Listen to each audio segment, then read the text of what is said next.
Hey guys, we're going to continue in our series called Joy in Relationships, and we're on week 3 of that. And let me go ahead and tell you that next week we're going to be ending off the series with something called Pure Bliss.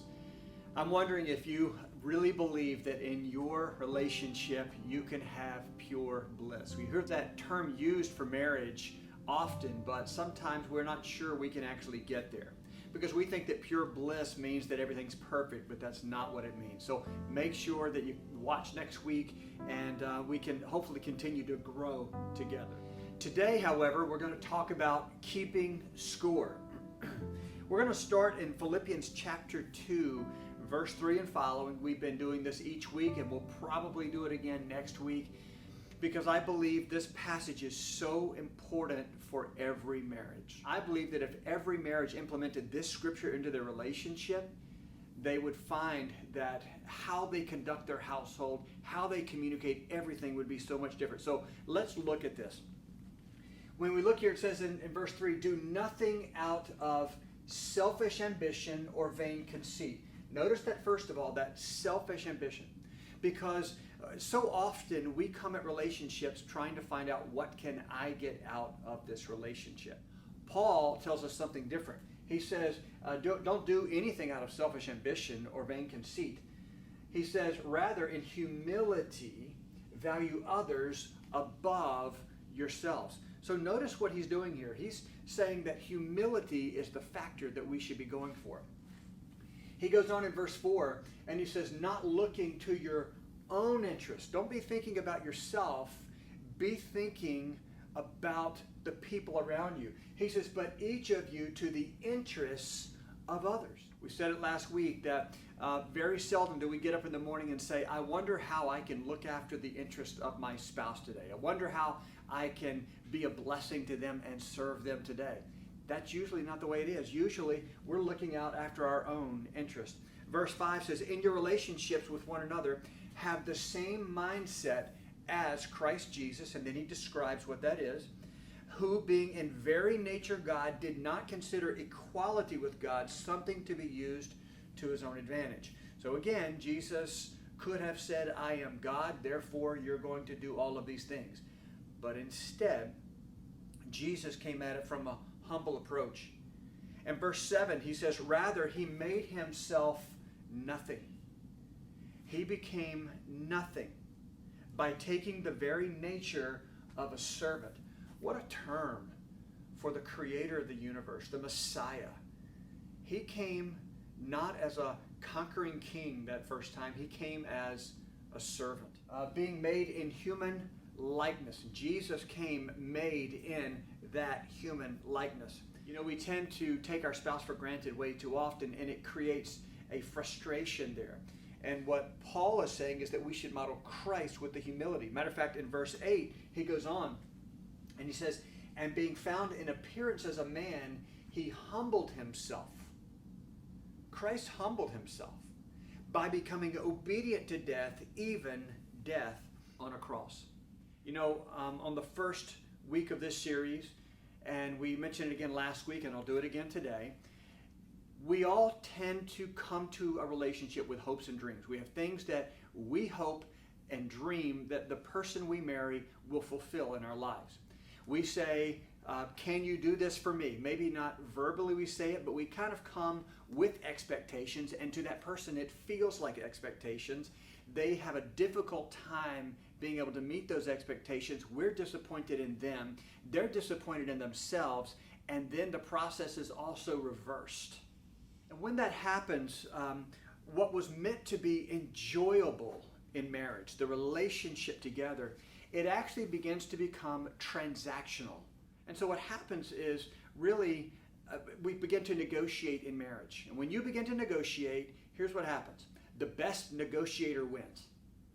The best negotiator wins, and when one wins, the couple loses. Because one person walks out and says, I won that negotiation. Now we're going to do it this way. Now that person's going to fulfill my hopes and dreams.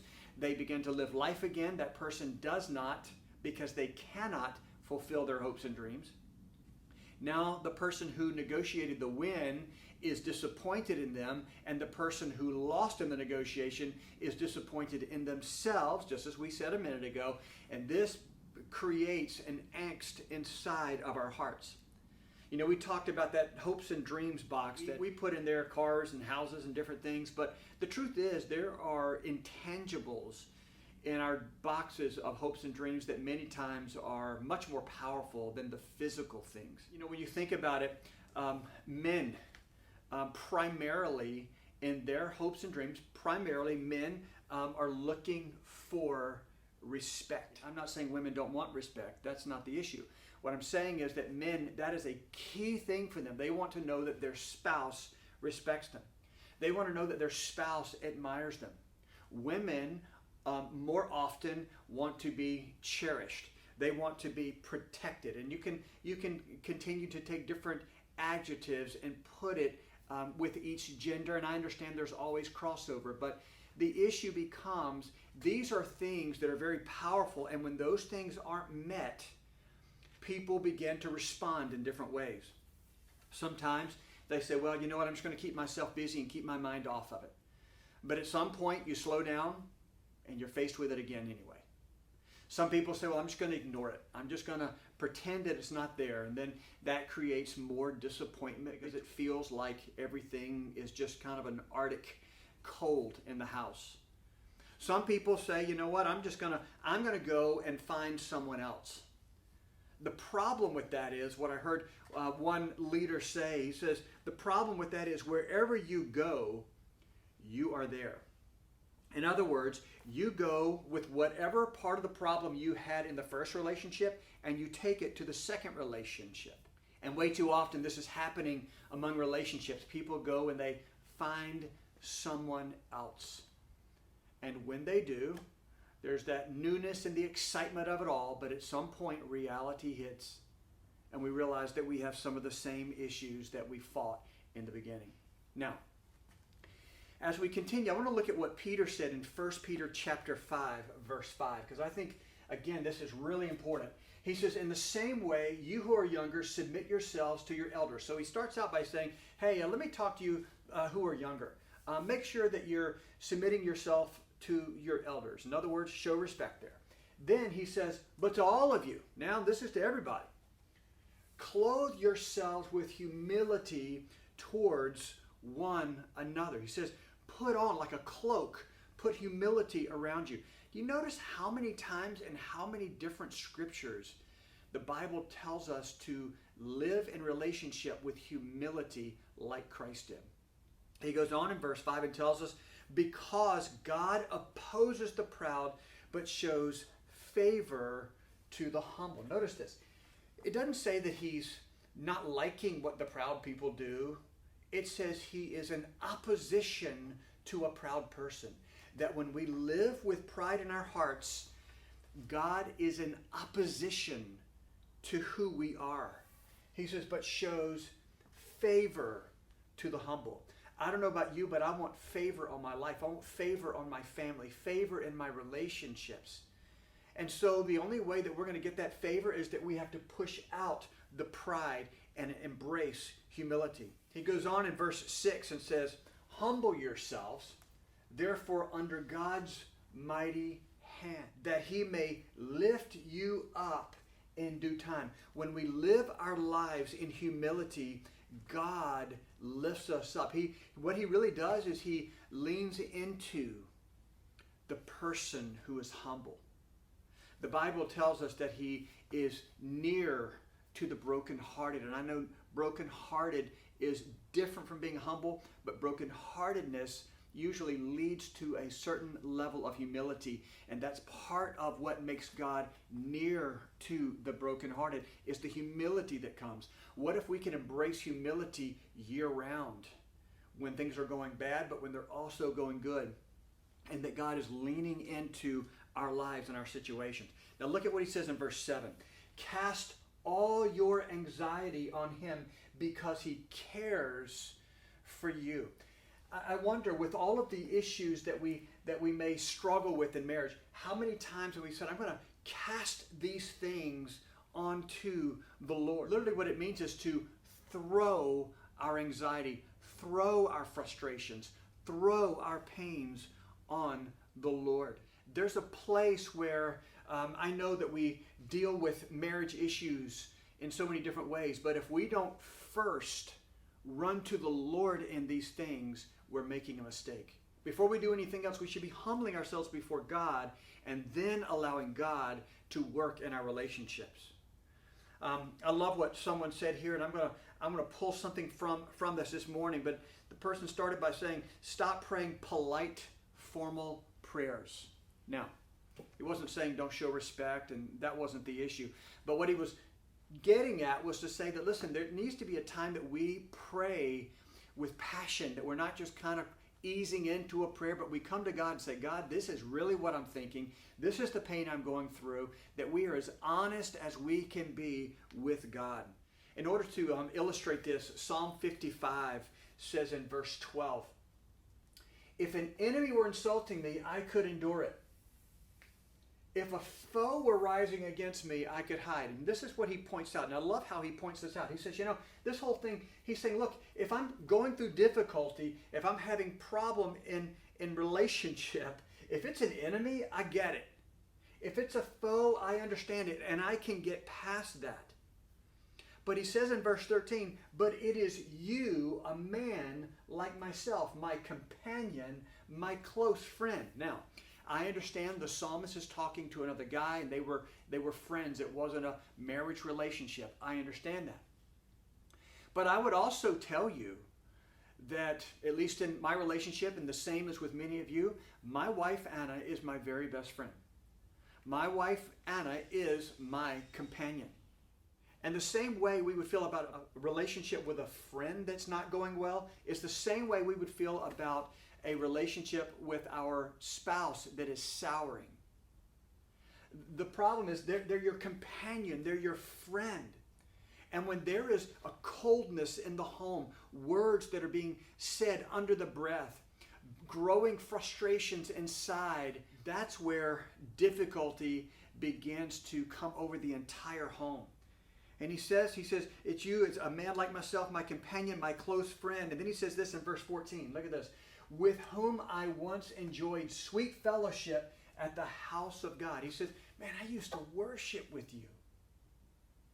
I don't know about you, but not often at all. Maybe when we go to see my kids or something like this, my wife and I have an opportunity to sit next to each other in church. And I have to tell you that is one of my most favorite moments. I love sitting next to my wife, receiving the word. I love worshiping with my wife. There's something about it that pulls us together. And the psalmist is saying, he's like, this is not an enemy that I'm struggling with. This is you.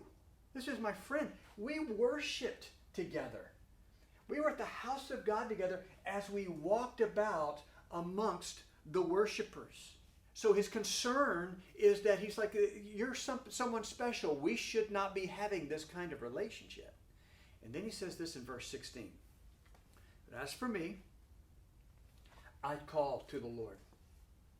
I call to the Lord, and the Lord saves me. Listen to what he says. Verse 17, evening, morning, and at noon. In other words, he's saying all day long, I pray a sweet little prayer. No, he says, I cry out in distress. Going through marriage issues, struggling with your relationship with your spouse. You know what? Your husband or wife may be gone to work, and you're just walking through the living room, and you just begin to call out, and you begin to cry out evening, morning, and at noon. You cry out in distress. God says, bring your needs to me first.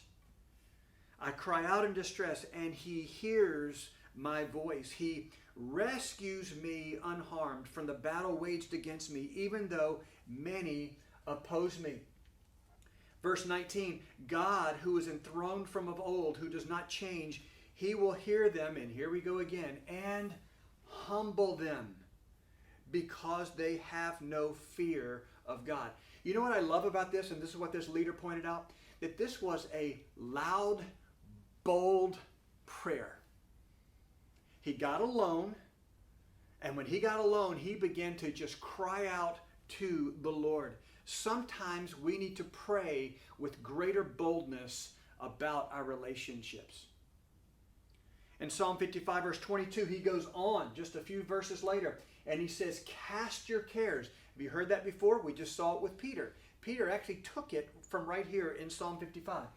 Cast your cares on the Lord, and he will sustain you. Wondering how you're going to make it another day in this relationship? He says, cast your cares. Throw your problems and your concerns. Throw them on me, and I will sustain you. He will never let the righteous be shaken. But you, God, will bring down the wicked into the pit of decay. The bloodthirsty and deceitful will not live out half their days. But as for me, he says, but as for me, I trust in you. Here he's going through great difficulty. The psalmist had someone who was a great friend who was after him and now was trying to hurt him. This is somebody he worshiped with. This is somebody he loved, what he considered a close friend. He said, if it was somebody that was an enemy, I would understand, but not you. The same things happens in our relationships with our spouses. Now, part of humility, we read all this about humility. Part of that is just being honest and open and bold with the Lord. Matter of fact, going back to the 1 Peter chapter 5, he says, cast all your anxiety on him because he cares for you. We had read this just a minute ago, and I want to read again. Cast all your anxiety. So here he is again saying, throw it on the Lord. Stop trying to live a facade.